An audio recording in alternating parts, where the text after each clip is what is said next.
What's up, everyone? Arctic here, and today I'm talking about Steam.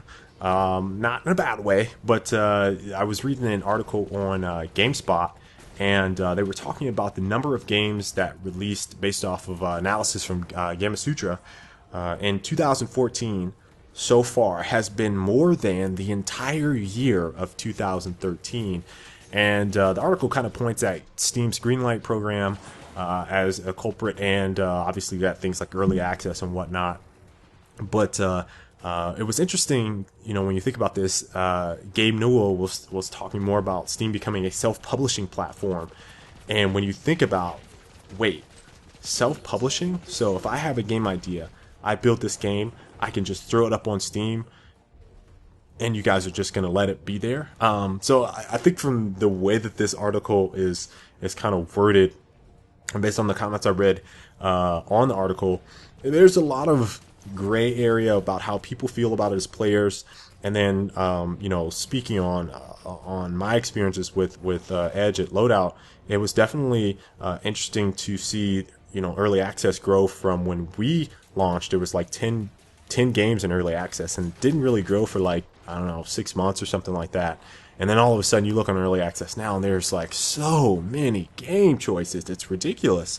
So I definitely think that there is a possibility of a quality versus quantity issue. At the same time, speaking from a player standpoint, I remember when I was playing, it was very difficult to find a specific game that really suited me well. You know what I mean? It's like there was a lot of big AAA titles, and then you didn't really have any gray area. There was nothing like, hey, this little game, this is fun, let's kill some time. And it's different, it innovates in these ways. But now I think you have those options, but it just becomes a question of quality, right? So you have a lot of different options now, but each one might only be 3 guys, so it's like not as good as it could be. And I think that's what a lot of the comments were kind of talking about in terms of indie. There was a lot of indie hate, which I don't understand that at all, but there was a lot of hate on indie developers, which absolutely makes no sense. But I think there is a something to be said about quality versus quantity. Now, from a player / developer standpoint, kind of looking at it both ways, when you get involved with a community and you want that community to grow, you have an awesome game, you think the game is awesome, you realize by articles like this, or just looking in the space, it is so difficult to get noticed because there's so many other games out.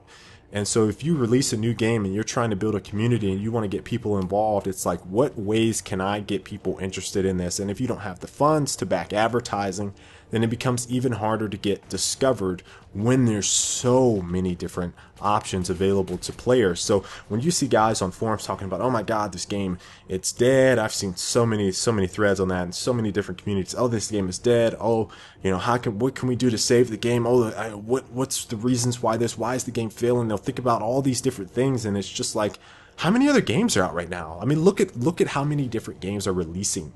From a pure standpoint of like, hey, I'm a player, I want to get my buddy involved with this game, but oh wait, this other game just released and my buddy's now consumed with that. It just came out. Well, wait, my game came out like 2 weeks ago.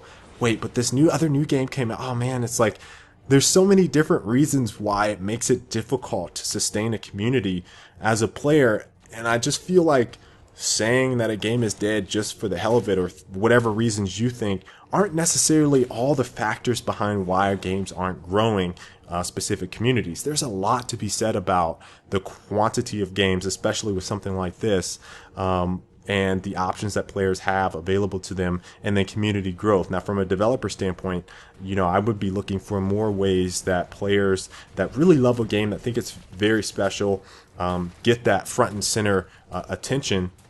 Valve, introduce things like user reviews, which I think are really important.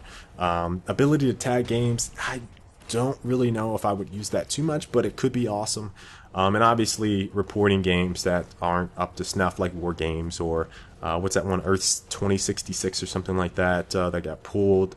So yeah, there's a couple cases where an argument can be made that they're starting to give options to really discover unique experiences in games, but there's definitely a lot of noise out there, and it makes it really difficult for both players to build and get involved with communities, and for developers to push out games and be discovered.